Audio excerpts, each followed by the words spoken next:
رسول فرماتے ہیں سب سے پہلے اللہ نے میرے نور کو پیدا کیا، ثم خلق منہ کل خیر، پھر ہر خیر کو میرے نور سے پیدا کیا۔ میرے نور سے اللہ نے عرش کو پیدا کیا، کرسی کو پیدا کیا، قلم کو پیدا کیا، لوح کو پیدا کیا، جنت کو پیدا کیا، خوف کو پیدا کیا، ملائکہ کو پیدا کیا، شمس کو پیدا کیا، قمر کو پیدا کیا، کواکب کو پیدا کیا، حتیٰ کہ رجا، علم، حلم، عصمت، توفیق، حیا، ثم نظر الیہ بعین الحیبۃ، پھر اللہ نے میرے نور پر حیبت کی نگاہ ڈالی۔ فراشا ذلک النور وقطرت منہ مئۃ الف واربعۃ وعشرون الف قطرۃ، پھر حیبت کی نگاہ سے میرے نور کو پسینہ چھوٹا، اس نور کے پسینے سے 1,24,000 قطرے بنے۔ فخلق له من کل قطرۃ روحا نبیا ورسولا، ہر قطرے سے نبی رسول کی روح کو پیدا کیا۔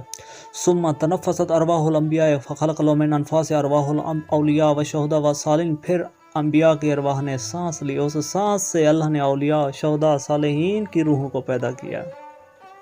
محمد کے پسینے سے انبیاء، انبیاء کی سانس سے اولیاء بنے۔